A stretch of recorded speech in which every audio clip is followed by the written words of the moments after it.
We welcome you at the second day, and opening today's program for us is Dr. Charles Borman. He's going to tell us a bit more about the use of time-lapse in his unit. Thank you, Charles. Thank you so much, and I really would like to thank Vitrolife for the kind invitation for me to speak today about some of the efficiencies our laboratory has really uncovered by using time-lapse imaging. My laboratory has had a time-lapse imaging system in our practice since about 2013.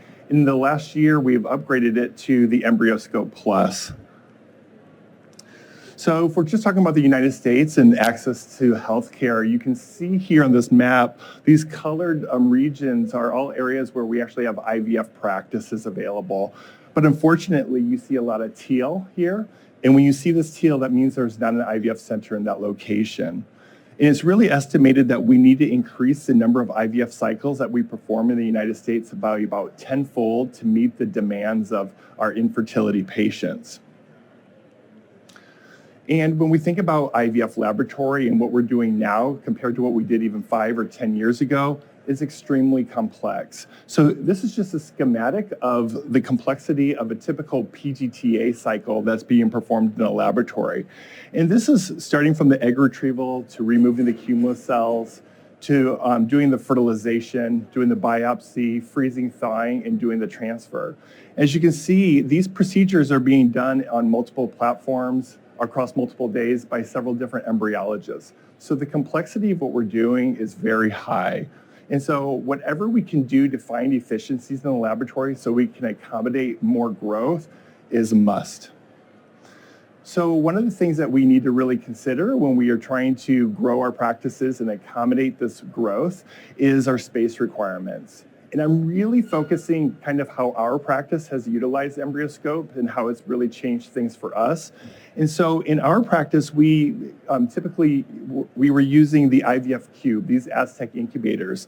And each of these incubators have 4 different drawers that we would culture patients in individually. And we did that for safety precautions. So when we think about the EmbryoScope Plus, this one can accommodate 15 patients at a time. So really, we can do all of those cases in this one incubator. And it's been huge in terms of just our space saving in our laboratory. But another thing that we find a ton of efficiencies on is our quality control testing. So if you're really running an outstanding laboratory, you are tightly controlling every aspect of the culture environment. And so for each incubator that you're using, that we would have a temp alert system. That's our alarm system that we utilize. So we are monitoring it 24/7. We are also doing daily CO2 and O2 measurements on each of these incubators, daily temperature, and then we even do these weekly pH measurements. So you can imagine right here when we use the IVF Cube, that's 16 of these measurements every single morning compared to doing it once with the EmbryoScope. So again, these are huge time efficiency savings, and trust me, my embryologists are much happier doing one of these units. But in addition to that, we're saving a lot on our gas supplies, and so all of those resources that go into operating our incubators. So this is actually our numbers from our IVF laboratory. So we do around 1,000 fresh retrievals each year, and about a quarter of those are egg freezing patients. So for now, our egg freezing patients aren't going into the EmbryoScope. It doesn't really make that much sense. That leaves about 750 cycles a year. And we do a really good job of kind of gating how many starts that we have each week so that we are doing a pretty balanced number of IVF cases every single week. So I recommend that to anyone out there. Make sure you're doing the proper number of starts each month to meet your needs in the laboratory. So what this tells us, we do about 750 cycles for IVF or conventional insemination each year. So with our IVF EmbryoScope Plus, it holds 15 patients. In each cartridge, it holds up to 16 embryos. So that equals, like, at one given time, we can have a total of 240 embryos within our incubator system. That's equivalent to about 780 patients a year if we're doing it for culturing them for 7 days straight. In our laboratory, we're actually culturing up to day 6, so we can do a little bit over 900 IVF cases a year in one incubator if everything's running smoothly. So one of the fears I had when I was condensing all of these patients into one incubator was I thought it was going to create this bottleneck system. So we would have one incubator and we would be lining up to do our FERT checks, or we'd be lining up to do any of our evaluations. And that has not been the case at all. In fact, our bottleneck is when we were doing not conventional insemination, but when we were doing our fertilization assessments actually on an inverted microscope. We were waiting in line to do those, but we don't wait anymore. Because you can imagine, you can have remote access. You can be in your office, you can be remote from home, and you can be doing the embryo grading or the fertilization assessments. So just to remind everybody what a fertilization assessment is, we typically do that between around 16 hours post-insemination, where we're looking at all the eggs that have been inseminated to see if they were fertilized normally or abnormally. And this is a really important measure that we are using to communicate to our patients and to our physicians. In our practice, it's very important because this dictates a lot of the care that our patients receive. For instance, if a patient has 4 or more TUPNs, they're automatically a day 5 transfer. If they have less than 4 TUPNs, they're automatically a day 3 transfer. So if you're using time-lapse imaging, another beauty is that you're not limited to assessing them at one time point, because we know eggs can fertilize at different times. So it allows you to look and really confirm if it fertilized or not by scrolling back or waiting a little bit more. So you're not really fixed on a given time based on the point in which you did your insemination. Another thing I really love about our time-lapse imaging system is that you can utilize some of the image data for artificial intelligence capabilities. And what I'm showing here is actually some of the stuff that we've developed in our own laboratory, where we've developed modules or algorithms to help and assist us with performing fertilization assessments. So when we think about artificial intelligence, we think about our input. Our input is our image at 16 hours, and our output is whether it fertilized normally or abnormally. And when we've been doing this type of testing, we have over 96% accuracy in correctly classifying with it whether an egg fertilized normally or not. So the way we really envision using this, or this is how we can use it in our own lab, we can take images from the embryoscope at these given time points, and we can grade it ourselves. So we're really using AI as an aid for the embryologist, and we're confirming with the AI whether it thinks that if we both agree that it fertilized normally, if we both, the AI and the embryologist, agree that it fertilized abnormally, or if they don't match. Maybe the embryoscope said it's normal, and maybe the embryologist said that it was abnormal. That would tell us to take it out of the incubator, maybe roll it around, and confirm that it was normal or not. Also, the embryoscope does have the capability of doing guided annotations and helping you grade your embryos faster. Similarly, we've developed algorithms as well to help aid in our embryo grading and classification of them. So again, when we talked about our inputs are these images on day 5, as you can see here, and our output was the quality of these embryos. So we can use AI algorithms, or we can take images that we are gathering from an embryoscope and using that for classification purposes. And again, this is how we can use it as an aid for an embryologist. We can look at the images that we're capturing from the embryoscope, and we can grade them ourselves, and we can confirm with our algorithms to say whether we should culture them, whether we agree that we should freeze them, maybe we should culture them an additional day, or whether they're not viable. Similar, we can make these same decisions based on whether we should biopsy them or not by using this image data. Another really important way that we can use the embryoscope is with cohort embryo selection.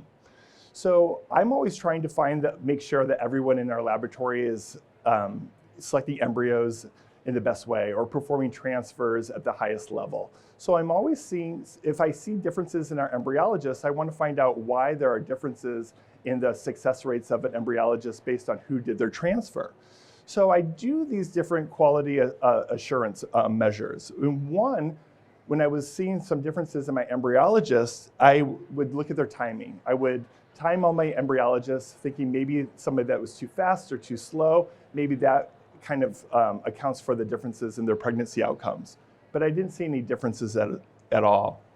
Then I start looking to see how they are rinsing their catheter or how they're loading their catheter. Is somebody loading with too much media or not enough media? To see, is this really helping account for why there are differences in these pregnancy outcomes? But there was nothing that was really related. And then I was watching my embryologists to see what are they doing differently between each other.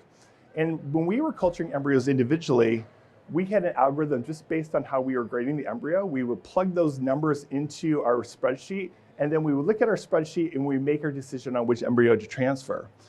But I had one embryologist that was completely ignoring my SOPs and saying, no, I think there's a better way for me to select this embryo. So what he would do is he would take a picture of every really nice quality embryo in our batch and then lay them out on a table, and then he would make his selection, say, okay, now that's the one I want. So effectively what he was doing was trying to look at all the embryos simultaneously and then make his decision. That way he could compare and contrast that embryo against everyone in the cohort. And he had by far the highest pregnancy rates. So with EmbryoScope, that's what you have the ability to do. You have all the embryos on the screen simultaneously, so it's not just what the grades are. You can really compare and contrast them against each other to really aid in that selection process.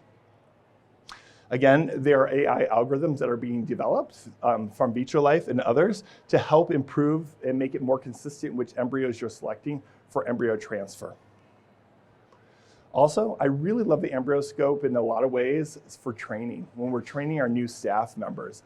So instead of them always looking over your shoulder through the microscope and inverted scope at these grades, you can actually really teach them and look at the EmbryoScope and have them compare and contrast like fertilization assessments, embryo grading, and it does really well. And what we know is there's a lot of need right now for improved grading capabilities. There's a study that I did just with my laboratory where we developed these apps to look at, we had these different modules to look at blast expansion, the inner cell mass, and trophectoderm grades, and have them grade these modules. And as you can see here, they were all over the place. I mean, I really think I have the best embryologists in the country, but we were not consistent at all when we were grading embryos. And we know it's so important, especially since these are the decisions that we are making right here based on the embryo grades. We are making decisions whether we transfer that embryo. We make decisions whether we're going to biopsy or freeze. We decide whether we're going to culture it an additional day or not. But ultimately, we know we're making decisions on whether we're keeping them in culture or not. And so it is critical that we are making the right decisions here. And again, with EmbryoScope, we do have more of that ability, especially when we utilize tools such as AI. So these are a list of some of the efficiencies changes that we've made in our laboratory since we've had an EmbryoScope. We are now more flexible in when we are performing our inseminations. Before, we were always waiting 4 to 6 hours after our retrievals to do our insemination, because that really aligned with the time the next morning we came into the laboratory and we were going to be able to do our fertilization assessments. We don't have to have that same structure anymore because we can come in and do our fertilization check at any time. We stopped grading embryos at the cleavage stage. We didn't find much value in taking them out of the incubator and grading them at the cleavage stage anymore. And for those cases where we wanted to really reflect back on and say, well, how did the embryos look on day 2 or day 3? We didn't have to rely on our spreadsheets or on our data sheets. We could go back to the image itself and really scroll back and get some real-time image information.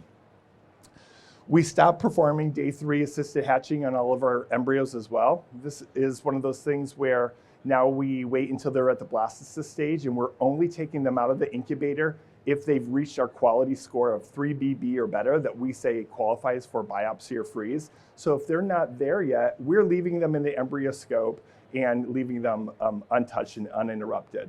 And that's been a huge time saving for us as well.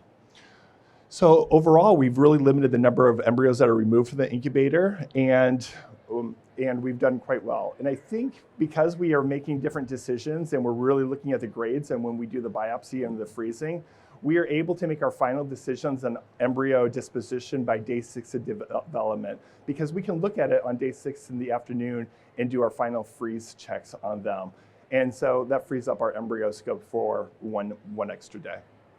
With that, I would like to open it up to any questions.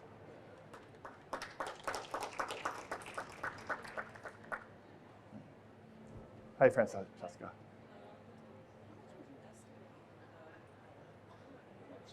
do you estimate embryology hours per cycle do you think you're saving with all these QC and PN checks? Is it like 1 or 2 hours per cycle, or? Per cycle, easily 1 hour. It could be upwards of 2 hours, but easily an hour per cycle. Yeah, thank you.